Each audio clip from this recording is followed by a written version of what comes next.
Hello one and all, Jasper here, and one day while I was surfing the web doing some bottom turns and carves, I came across this image here, and as you can see, it lays out what HBO seems to be developing in regards to a Song of Ice and Fire spin-off series. And after looking at it, I thought it'd be fun to rank them, from least interested to most interested, in my own personal opinion of course. Yet, there aren't exactly an impressive amount to make a whole dedicated video to them, so thanks to you guys, I was able to pull a couple of more out to place on here, as well as some that I think would be great additions. Now, with that all squared away, let's jump into it and rank all these Game of Thrones spin-off ideas. Starting at the very bottom, is anyone really interested in a sequel starring Jon Snow? I know he has his fans, but none of them are me. That isn't to say I hate him, he was just too much of the generic heroic character fighting against evil. Solid 5 out of 10. But I don't think he has enough to carry a series all on his own. Not to mention, I didn't think it was possible, but this might be the only way to make the Night King seem even more pathetic.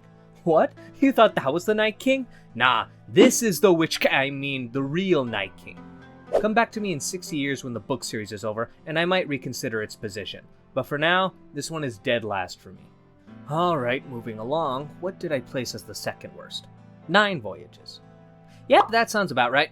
Now, Corlys, like Jon, has his fans. However, unlike Jon, I have no idea why people like Corlys. His story was randomly forced into Fire and Blood when it had little to no bearing on what was currently going on, and should have been cut. Not to mention, the story itself isn't exactly the most interesting, as pretty much all it says is Corlys was the greatest sailor to ever live, and made his house the richest in the world. The only reason it isn't at the bottom is I do see some potential in such a series, as it can be used to expand the world of A Song of Ice and Fire, delving into Yi Ti, the Free Cities, and much more. But personally, I would rather they kick Corlys to the curb and give it to Salladhor Saan. A pirate life sounds much more interesting than a traitor, or maybe an original character from the Summer Islands, so that way we don't know where the series is heading. Now, this will be probably the most controversial placement, but I want to make it clear, from here on out, these are series that I would actually love to see and be excited for. Though, I still have to put Hedge Knight, aka Tales of Dunk and Egg, this low. Now, listen. Like many of you, I love the books.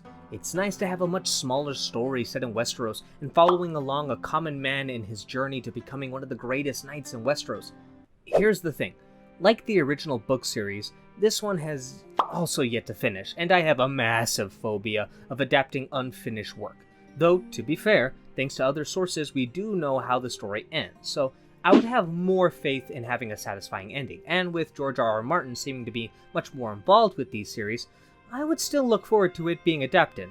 With that said, George, maybe you should focus on a different series before you start pumping out shows like Marvel?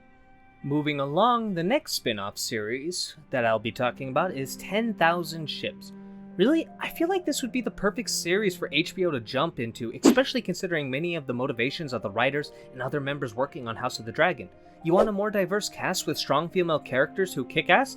Then Nymeria's war is perfect! The olive-skinned Rhoynar facing off against the White Andals and taking over their land, being led by a warrior queen? This should be a modern Hollywood wet dream of a story. Plus, it would go a long way to make up for Dorne being adapted terribly in the original series. Maybe you want even more diversity though. Well, we know so little about Nymeria's conquest of Dorne, you could introduce all sorts of characters, Summer Island mercenaries who take part along with some other characters from the Free Cities to add the difference to the culture, such as Tyrosh and Lyse. Come on, stop changing existing work when you have the perfect opportunity for what you're looking for to adapt this story. Another rumored series is an animated one, however, what it is, I can't say for certain. But most of the leaks seem to point to it being set in Yi Ti, and I would love that. Yi Ti is one of the few places that is set up to be the most powerful and prosperous, on par with Westeros itself, and they don't even have dragons to build themselves up. I would love to delve into the culture that it is inspired by the East, and can think of so many great stories that could be used as inspiration, the Three Kingdoms and Journey to the West being my favorite, but also rather obvious picks. Not to mention Yi Ti, in its history, had to deal with its own long night, so maybe HBO can take another crack at it, giving us a similar story to Kingdom, the Korean series. That would be fun! Lots of potential, and the opportunity to expand on Yi Ti leaves my mouth watering. This is one that surprised me. Flea Bottom, for those of you who don't know, is the worst place you can be in King's Landing. Every city has that one spot where crime and poverty is around every corner, and that is Flea Bottom for King's Landing. I sat on it a bit thinking it would be a mess show, but Jafar Chow, I hope I pronounced your name right, made a comment comparing it to Novigrad in The Witcher, where we would have crime bosses and drug lords going head to head for supremacy, and that clicked really well for me. A medieval crime series that could rival amazing works like Breaking Bad and The Sopranos, some of my favorite shows, that I feel like would be greatly improved with more swords and armor. This is mostly just speculation as we don't know what the story would be, but it's enough to get me interested. Now, this one isn't announced or rumored to come out, but it's a short series that I think has a lot of potential. Shout out to The Soft Rose as they shared the idea with me. The Age of Heroes. This is pretty much the area of myth and legends for Westeros. This is their Greek mythology, and I think that a series that follows the founding of some of the most powerful families in Westeros would be great. Each episode an hour long, telling a condensed take as if you're reading the accomplishments of Perseus, Hector, or Hercules, as we have plenty in Westeros. Lan the Clever, Bran the Builder, Durin, and my personal favorite, Simon Star Eyes, a famous blind knight. You could also make up some more founders for some of the other homes, and stories that we have no idea about, like, the Brackens and the Blackwoods. What was it that made them such bitter rivals? Which story is true?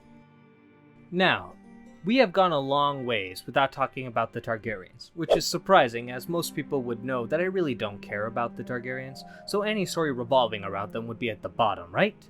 Well, nope. In fact, these next three heavily involve the Targaryens, and first up is none other than the Blackfyre Rebellion, one of the most famous and disastrous wars in Westeros history that goes on for generations. The first Blackfyre Rebellion was 120 years ago when Aegon the Lard-ass, out of spite, sent the realm into chaos on his deathbed when he legitimized all of his bastards. Since then, there have been 5 rebellions. Each one probably has enough material for its own 4-season show, except for the second one, which would be covered in the Dunk and Egg series. Either way, this has all the political drama and action that I love, minus the zombies and dragons, which I have never been a fan of. So I would love to see each rebellion get its own series eventually, or at least the first one.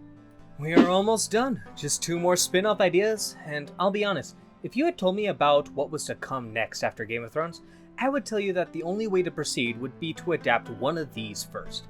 HBO went with the Dance of Dragons. I think it's a mistake, but clearly it's paying off well for them. Yet, I think a better option would be Robert's Rebellion.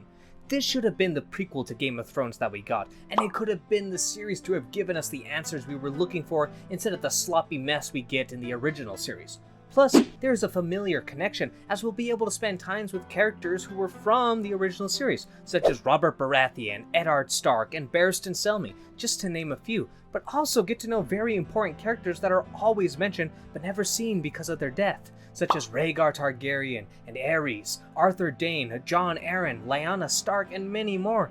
I was flabbergasted that they didn't go with this story at all.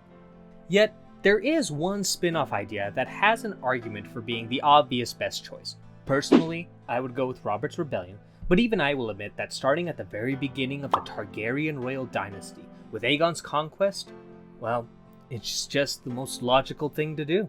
When House of the Dragon was announced, I thought for sure that they would start with Aegon's conquest and slowly move down all the way to Robert's Rebellion.